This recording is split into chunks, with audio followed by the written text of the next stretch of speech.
Discípulos, siguiendo los pasos del Maestro, con Josué Sánchez. Que el Señor os bendiga grandemente. En el programa de hoy vamos a estar desenmascarando a Satanás, sus artimañas y sus maquinaciones.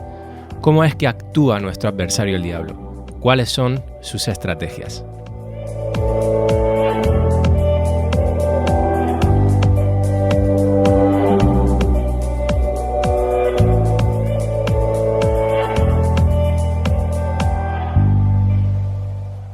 Hay una gran diferencia entre pertenecer a Cristo a no pertenecer a Cristo. En Efesios 2:2 dice que la eficacia de Satanás en su plenitud actúa sobre aquellos que se hallan en rebeldía contra Dios, pero para los que viven en Cristo, su eficacia está limitada. Y todo esto supeditado a los límites que ya de por sí tiene Satanás como un ángel caído que es. Ya estuvimos hablando de esto en el programa que titulamos No tenemos lucha contra sangre y carne, que te animo a que lo escuches si aún no has tenido la oportunidad. En este programa, así como en el siguiente, vamos a estar desarrollando este tema y me centraré únicamente en cómo actúa Satanás en contra de los discípulos de Cristo, es decir, de los hijos de Dios. Para empezar voy a hacer una afirmación rotunda y que a más de uno le va a causar sorpresa, le va a sonar extraña, sobre todo a los que andan reprendiendo demonios porque los ven hasta en la sopa. Hay muchos cristianos que son así. Y es el hecho de que el poder de Satanás sobre un hijo de Dios es nulo. Mira, tal cual lo escuchas, nulo. Y déjame que te lo explique. Satanás no tiene ningún poder sobre nuestras vidas porque tú y yo como hijos de Dios le pertenecemos a Dios. Tan sencillo como que tu vecino no tiene poder o potestad sobre tu casa. ¿Por qué? Porque no le pertenece. Tú y yo somos propiedad de Cristo, somos propiedad de Dios. Por tanto, Satanás no tiene poderes notariales sobre nosotros y no puede cruzar la valla sin permiso. Hay un muro de protección de Dios y el precio que Cristo pagó por nosotros es muy alto. Nosotros somos su heredad, somos su propiedad. Ahora bien, otra cosa muy diferente es la influencia, quédate con esa palabra, influencia que Satanás puede ejercer sobre nuestras vidas, que llega hasta donde nosotros le estemos permitiendo o dando lugar en nuestras vidas. Por eso se hace muy importante el hecho de conocer sus estrategias, sus maquinaciones, para ver en dónde le podemos dar lugar o ventaja. Satanás anda como león rugiente buscando a quien devorar, y si lo subestimamos o le damos lugar, él puede tomar ventaja sobre nuestras vidas. Una de las maneras en que consigue esto es aprovechándose de nuestra carnalidad. Mira, los demonios nos observan y ahí donde ven la posibilidad, ellos meten el pie, es decir, siembran en nuestros pensamientos. Cuando, por ejemplo, nos airamos, que es algo bastante común, ¿no? Por algo malo que alguien nos ha hecho, nos ofendemos y hasta cierto punto es una reacción natural, ¿no? Pero podemos desechar esa ira y ese enojo y perdonar, dándole lugar al Espíritu Santo, o podemos dejar que esa ira tome control de nuestros pensamientos y de nuestras emociones y le demos lugar a la carne, ofreciéndole así una oportunidad en bandeja al diablo de tomar ventaja. ¿Cómo? Pues mira, puede poner pensamientos en nuestra mente en contra de esa persona que te ofendió, para que esa ira se convierta en rencor, resentimiento u odio hacia la otra persona. O por decirlo de otra manera, el diablo le va a echar sal y pimienta al asunto y va a agravar la situación para que incluso puedas llegar a pensar en vengarte, ya sea criticándolo, calumniándolo, juzgándolo desmedidamente, despreciándolo, tratándolo mal o incluso ignorando por completo a esa persona.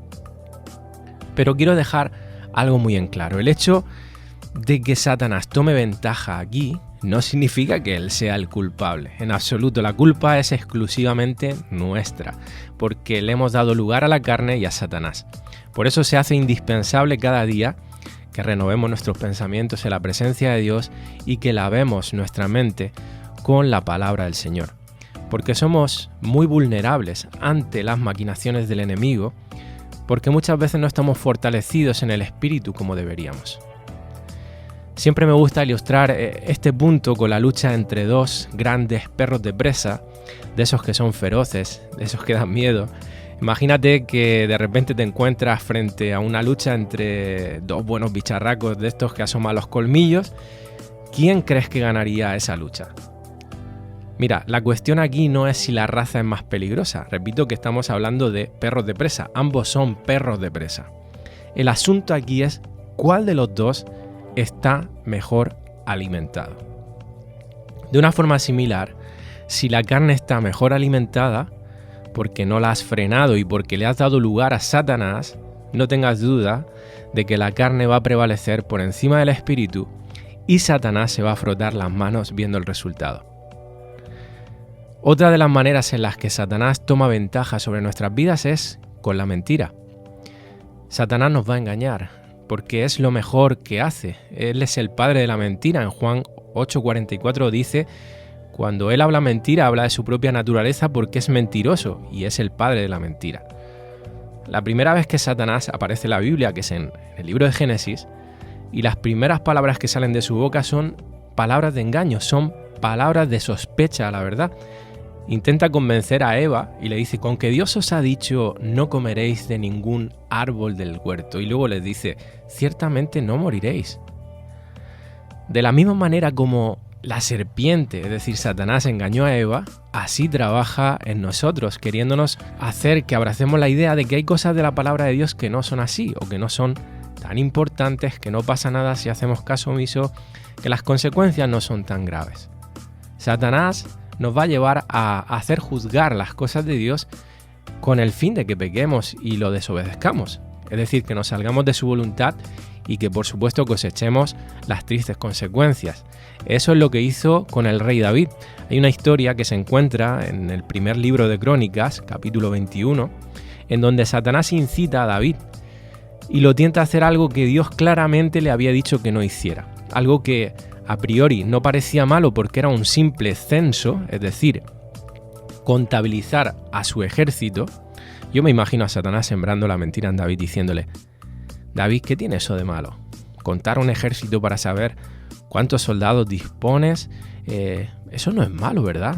De hecho es algo prudente, es algo responsable, es algo que deberías de hacer.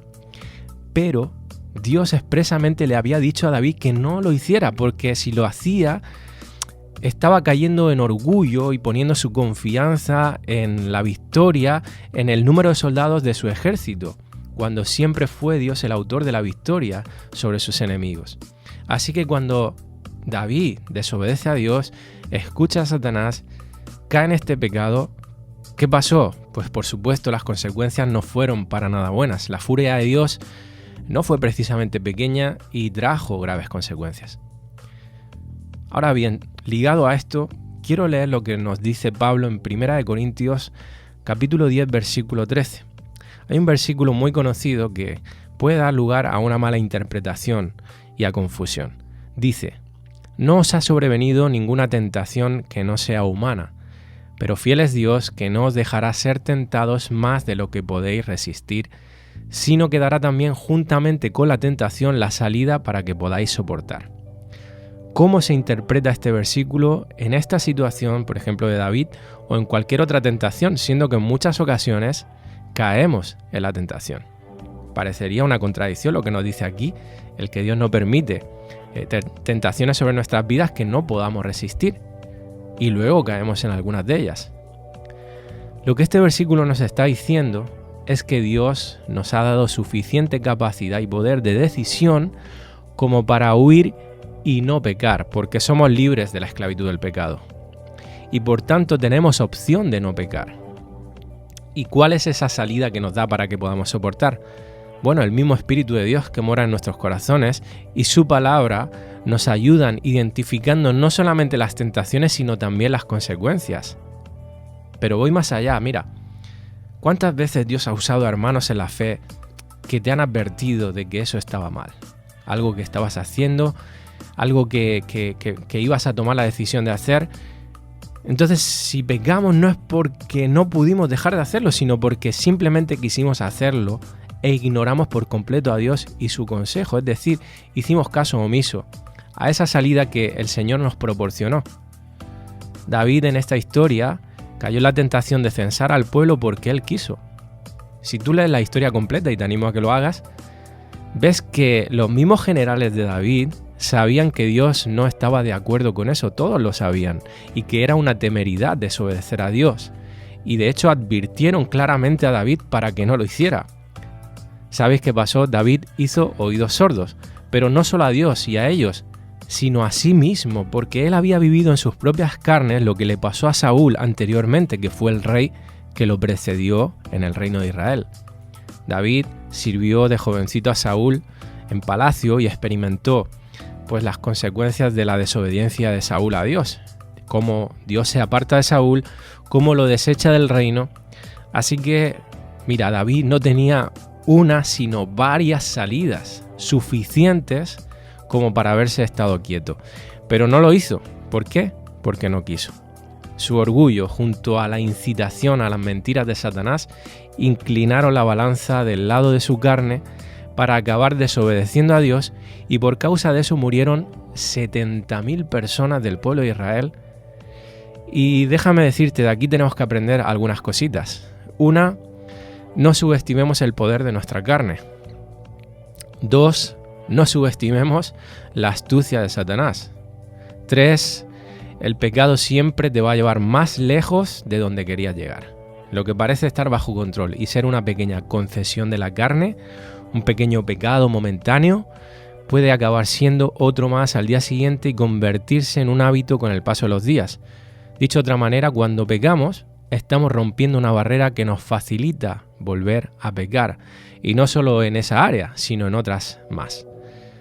Y 4, es que las consecuencias del pecado siempre son más caras de lo que pensamos, aunque no lo parezcan a simple vista o a corto plazo.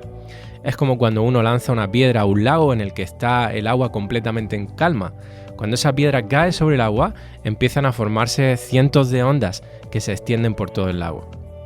De la misma manera, lo que nosotros definimos como un pequeño pecado, al final siempre acaba siendo más grande, y las consecuencias abarcan mucho más de lo que nosotros pensamos, e incluso el daño que puede producir en terceras personas. Vamos a dejarlo aquí por falta de tiempo, pero en el siguiente programa vamos a seguir viendo algunas estrategias y maquinaciones más de Satanás contra nuestras vidas. Hasta entonces, que el Señor te bendiga.